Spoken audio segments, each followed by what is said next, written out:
È ufficiale, abbiamo finalmente scoperto una delle cause della fibromialgia. Non è un'esagerazione, ma è appena stato pubblicato su Neuron uno studio che dimostra qualcosa che fino a ieri potevamo solo ipotizzare. In questo video vedremo tre cose: come sono arrivati a questa scoperta, la tecnica che hanno usato per ridurre i sintomi in gran parte dei pazienti e come usare queste nuove conoscenze nella pratica clinica. Se sei nuovo nel canale, benvenuto, io sono Edoardo Calderoni, biotecnologo e psicologo clinico specializzato in psiconeuroendocrino immunologia. Iniziamo con un chiarimento fondamentale perché spesso viene trascurato. Secondo la versione più recente l'ICD-11, la fibromialgia è ufficialmente definita e riconosciuta come una condizione da dolore cronico primario, caratterizzata da un meccanismo di dolore chiamato nociplastico, un dolore che non nasce da un danno ai tessuti né da una lesione ai nervi, ma da una disregolazione dei sistemi che modulano il dolore. Quindi è una patologia sistemica e considerarla oggi reumatica è molto riduttivo. In questo studio i ricercatori partono da due dati già confermati in ricerche precedenti. Il primo è che il microbiota dei pazienti con fibromialgia è diverso per composizione da quello dei soggetti sani. Il secondo dato è che il microbiota intestinale è già noto per le sue capacità di modulare il dolore. Da qui nasce l'ipotesi: e se il microbiota non fosse solo una conseguenza della patologia, ma anche la sua causa? Per capire se effettivamente è proprio il microbiota a causare i sintomi della fibromialgia, hanno fatto due esperimenti. Nel primo esperimento hanno preso il microbiota di soggetti con diagnosi di fibromialgia tramite dei campioni fecali e lo hanno trasferito in topi privi di microbiota chiamati germ free, cioè nati e cresciuti in un ambiente totalmente sterile, quindi privi di qualunque microbiota intestinale. È un dettaglio cruciale perché significa che qualsiasi cosa accada dopo il trapianto è attribuibile solo ed esclusivamente ai batteri che vengono introdotti, non alla flora preesistente. E i risultati sono straordinari, cioè solamente i topi che avevano ricevuto il microbiota da pazienti con fibromialgia hanno poi sviluppato ipersensibilità al dolore persistente. Gli altri invece niente. Ma cosa è successo nei topi riceventi?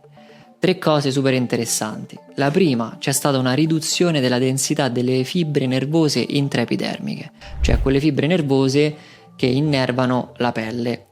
La loro rarefazione è un marcatore che ritroviamo anche in alcuni pazienti con fibromialgia. Poi hanno trovato un'alterazione del profilo immunitario periferico, con segni di infiammazione di basso grado, cioè quel tipo di infiammazione sistemica, silenziosa, che spesso sfugge agli esami di laboratorio. Terzo, e qui sta il passaggio decisivo, chiave, hanno trovato un'attivazione anomala della microglia spinale, che è un indice di infiammazione in atto, cioè la microglia è quella popolazione di cellule immunitarie che sono residenti all'interno del sistema nervoso centrale e quando si attiva cambia forma e rilascia poi dei mediatori che amplificano la trasmissione del dolore a livello centrale. Quindi quando il sistema nervoso infatti entra in uno stato infiammatorio può modificare il modo in cui interpreta i segnali, ma ci possono anche essere manifestazioni di comportamenti simili all'ansia e alla depressione. Solo che non possiamo chiedere a un topo come ti senti, cioè non sappiamo se prova tristezza, ansia.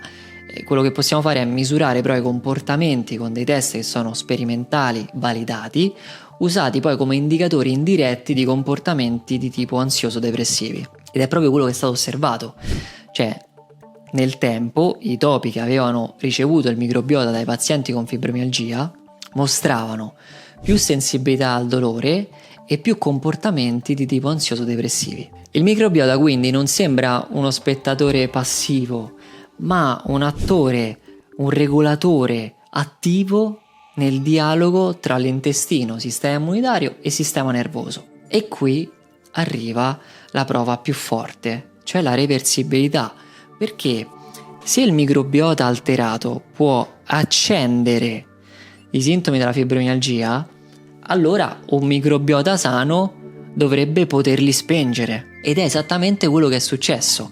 Sostituendo il microbiota, chiamiamolo fibromialgico, con quello di donatrici sane, nei topi, il dolore si è veramente ridotto. Quindi togliendo la causa, il sintomo giustamente regredisce. Quindi, ok, nei topi sembra funzionare e funziona, ma nell'essere umano? E qui c'è un limite evidente. Cioè non potevano fare l'esperimento speculare nell'essere umano, perché sarebbe inaccettabile da un punto di vista proprio anche etico, ma poi anche nel pratico nessun volontario accetterebbe di farsi introdurre qualcosa che potenzialmente potrebbe generare dei sintomi o addirittura una patologia. Così i ricercatori hanno totalmente ribaltato la prospettiva in chiave terapeutica. Cioè che hanno fatto? Hanno selezionato 14 donne con fibromialgia grave e le hanno trattate con il microbiota di donatrici sane. I risultati sono stati notevoli. 12 di loro hanno mostrato una riduzione della severità della patologia, con un miglioramento di tutti i sintomi complessivi. Ma il miglioramento non è stato solo sul piano dei sintomi, infatti sono cambiati anche dei marcatori biochimici, come ad esempio degli ormoni legati allo stress, tutti segni coerenti con un riequilibrio profondo dell'asse microbiota intestino-cervello. Ma c'è un ma.